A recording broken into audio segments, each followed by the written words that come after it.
Welcome to the Living Artist Podcast. I'm your host, Preston M. Smith.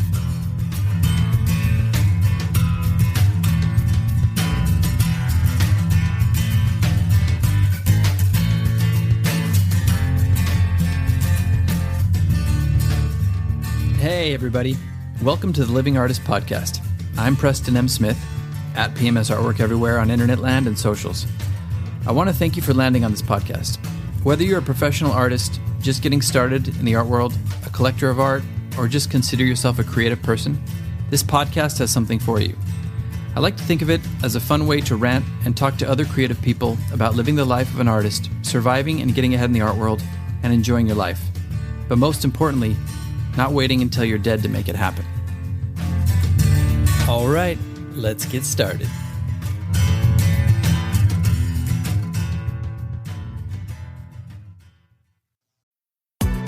Sephora stores are everywhere you are, so just pop in when you need a brown lip to match your 90s playlist, a confidence boost before your interview, or a last-minute gift for mom's birthday. There's always a Sephora near you. Just pop in. Use our store locator to find your local Sephora or Sephora at Kohl's. This episode is brought to you by Bumble. So, you want to find someone you're compatible with, specifically someone who's ready for a serious connection, totally open to having kids in the future, is a tall, rock-climbing Libra, and loves rom-coms with vegan pizzas on Tuesdays just as much as you do. Bumble knows that you know exactly what's right for you. So whatever it is you're looking for, Bumble's features can help you find it. Date now on Bumble. Oh, man. I gotta be honest. Times are tough right now. I feel like I'm getting squeezed from all directions. I think I might just throw in the towel. Hey! Oh! Buck up there, sport. You startled me. And before you do that... Yeah? Come with me. What's happening right now? And you'll be... Make it stop. In a world of pure imagination. Wait a minute. I think I know this.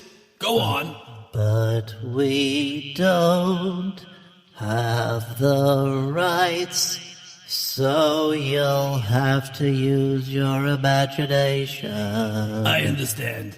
Luckily, you've given me hope, kid. Thanks for coming around. I appreciate your message. Oh, I'm glad to hear it. Well, I must be going onwards and upwards to infinity. I can't, wait a minute. Toodaloo. Oh, man. What a weird little kid. Well, anyway, things are looking up. Things are looking up indeed. Come with me, and you'll be... That's too much fun. My wife and I just watched Wonka. Kind of a fun throwback to the old, but also a new version of the Wonka story. And it reminded me of kind of like the old school movies mixed in with some contemporary stuff. A little bit of Chaplin thrown in there. Obviously, Wonka, nod to the old Gene Wilder and even Johnny Depp versions. But man, you know, it just reminded me of those great stories where the main character is just kind of unbreakable in their spirit. All the shit keeps getting thrown at them, and they just keep getting up, dusting themselves off, and their spirit is never really broken. And it kind of reminded me of what I wanted to talk about today, which is why I put a little bit of the jingle at the beginning for everybody, and I hope you liked it. It's always fun to sing as Mumford. But, you know, things have been very interesting in the art world and in the online art world specifically recently. There's so much fear out there, I think, with like AI art, and there's so much fear with like the online art marketplace is changing. It does feel like we're being squeezed from all angles. First, it started with kind of the inflation and people stopped buying as much work. And then it was, shipping prices went up and all the materials went up. So you started feeling the squeeze. And then all of a sudden, the art marketplaces started changing. A couple of them fell off the radar, went out of business. A couple of them upped their commission rates. Some of them changed their whole pricing structure. Became, not only are they taking 50%, but now they're charging a hefty fee for you to be a part of the platform. Another one that I really love just changed their commission structure also. And they do charge a monthly fee as well. So it just kind of feels like the artists are being squeezed. And it's hard because it's like, well, you just think, just raise your prices. But we're unfortunately one of those players in this industry that, yeah, you can raise your prices if it's justified. But if everybody just raises their prices, it's not like more people are going to buy art and be like, oh, well, the prices are going up. It's a commodity that I absolutely must have. If it comes to shelter or food, putting a roof over your head, people are not going to typically go, oh, okay, I'm just going to pay 50% more for my art.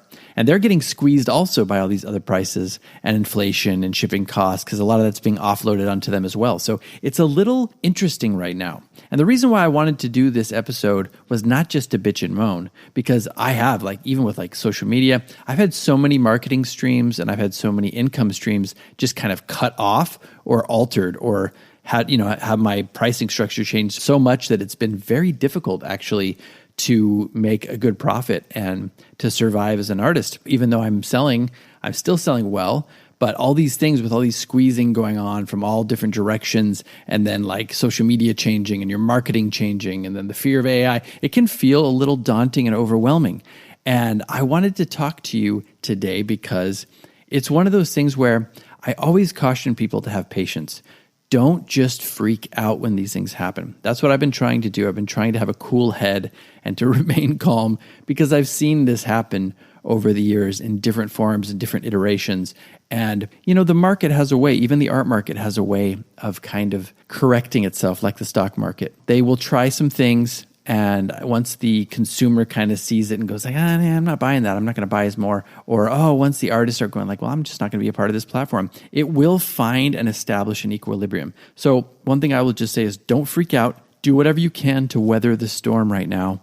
And we're going to talk about a couple mindsets and a couple strategies you can do to get yourself through these daunting times that we're in right now. So come with me and you'll be in an episode of The Living Artist.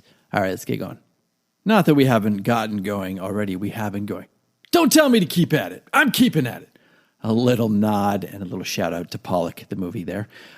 So we have already started a little bit. So the first thing is to just take a deep breath, calm down, weather the storm, be the calm amidst the storm. That is something that a lot of people don't do. They don't do it in life. They don't do it in the stock market. They don't do it in business. They just freak out. It's like Jerry Maguire. I'm not going to just freak out. Don't freak out. Don't leave your job. Don't leave the art world. Don't stop painting. Don't stop creating art.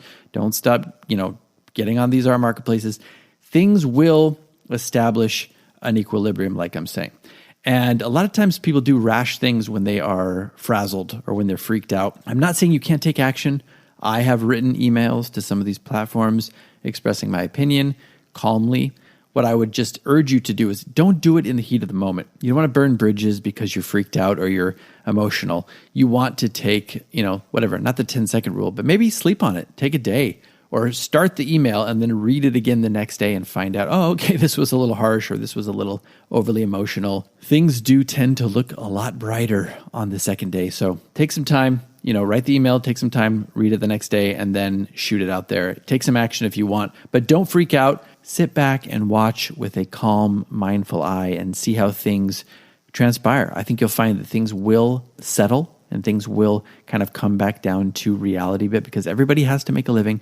Everybody has to find a way. And I think it's not profitable to gouge the artist and the customer too much. And it's not obviously profitable for us to not be on these art marketplaces. So we will find a way to coexist again moving forward. It has been a very good 10, 15-year run. And I'm sure we will find a way for us all to move forward and make a living and be profitable. So that is the first thing. Secondly, I want to talk about this from a law of attraction angle, which some of you may believe in this, some of you may not. Law of attraction is very trendy right now in these days, but there is something to it. And even if you don't believe in law of attraction, you might want to believe in the energy you're putting out there, just that other people can sense and feel and see. So I'm not going to go into it too much. I've done an episode of the law of attraction, so just go back and revisit that if you want. But one thing that I will say is don't have this frantic kind of fearful, closed off energy or frequency, because all that's going to do is push things away from you. It's going to push sales away from you. It's going to push opportunities away from you. People are going to feel and smell and sense the desperation on you, and they're going to want to stay away from you. They're not going to want to buy your work. they're not going to want to take you on in our marketplace.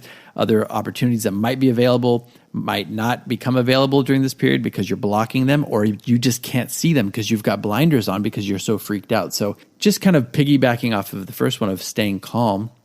Yes, stay calm, but also stay abundant in your thinking. That's very important. I've been squeezed quite a bit this last month or two, and I went out and I bought a painting. I bought a painting at a show that I went to from Daniel Hutswith. I just interviewed him on the past episode, and I bought one of his pieces because I loved it. And I was like, you know what? Yeah, things are abundant. I'm going to buy a painting.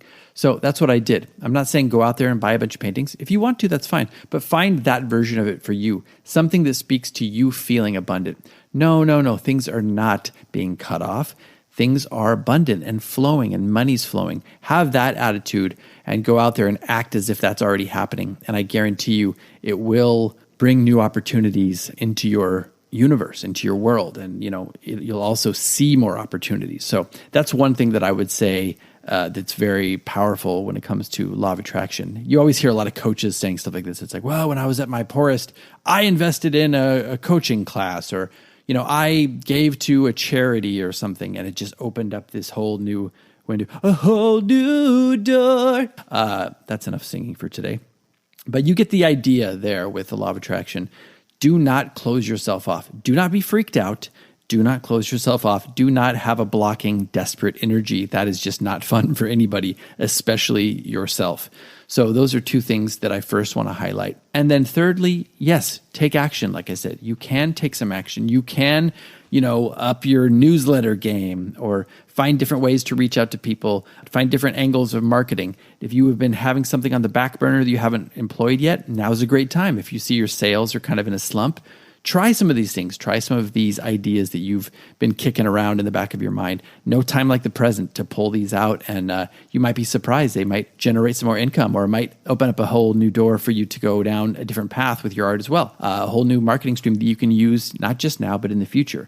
So that's important. Use the time when you're kind of freaked out or things are stagnant. Use this time to push different strategies. And then finally, on this kind of quick upbeat episode that's meant to, make you feel good when things are not feeling so good maybe in the world, or you're feeling a little squeezed.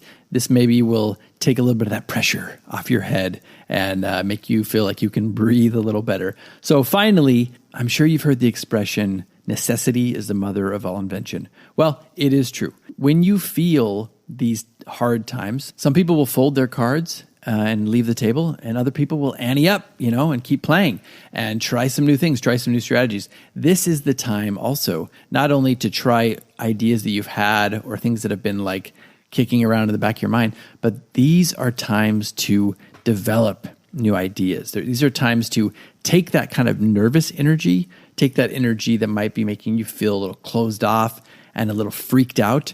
Take that nervous energy and pour it into a little bit of your own private think tank, or get together with some artists. Like I've said in the past, start a little mastermind group, get some people together, come up and brainstorm some new ideas and some new strategies that you can employ in this time. And, it might just be to weather the storm while everything gets figured out and this equilibrium that I'm talking about gets established or reestablished. It might be just for that time, or you might end up using this time being like, man, I'm so happy that I used this time to kind of re-strategize and to come up with some ideas, because now this is like what I do. This is my new path. So let's use it as an empowering time, not a fearful time, because really life is all about your perspective, right? Always. The chronic pain. I used to think of it as like, oh my God, this is horrible. I've been going through it for 3 years. Is this how my life is going to be? Well, I switched my perspective and my focus to be like, you know what? What is this teaching me? How am I going to be able to rise out of this and rise from this and be better and stronger and look back and go, this was such a teachable time for me. And now, I'm actually thankful that I went through it. Life is really just a series of perspective and perspective shifts. It's all about how you look at things. There are so many people, we've all seen the stories of people who are working with, a disability or handicap, who are loving life and achieving things, and they're kind of thriving. And there's people who are billionaires who are miserable. So it's all about perspective. Let's take this time, just like we did during COVID. This podcast started in COVID, or right at the beginning of COVID. Obviously, the idea for it started before, but I launched it during COVID, and we had to do a lot of re-strategizing during that time. Well, time to re-strategize again. Time to ante up, get back on that horse, and all them other metaphors and analogies. Just do everything you can right now to keep your mindset strong, to look at things as not something that is happening, to you, but happening for you, and not things that are like doors closing, but they're opportunities to do new things and to open new doors. It's really true. So, life is kind of made in these times where we are struggling and we're down and we're like freaked out. These are the times to kind of see what you're made of. So I would highly recommend you adopting this mentality and this mindset. And I'm excited to see what you come up with. Hopefully this has been something that's been inspiring to you. Hopefully it's something that you got something out of. If not, there'll be another episode next week. So, you can look forward to that one. But hope everybody's doing well out there. Hope you're staying strong. Hope you're staying positive. Hopefully you're looking for opportunities, and we will all get through this together. Thanks for listening. We will see you on the next episode. Oh, man. You know what? I forgot my mantra. Where's that weird little kid when you need him? What the hell? No, wait. No. I don't like this. No, please stop. Oh, God. Okay. I like the other song much better. Oh, God. Come with me, and you'll be This has been the Living Artist Podcast. Thank you so much for listening.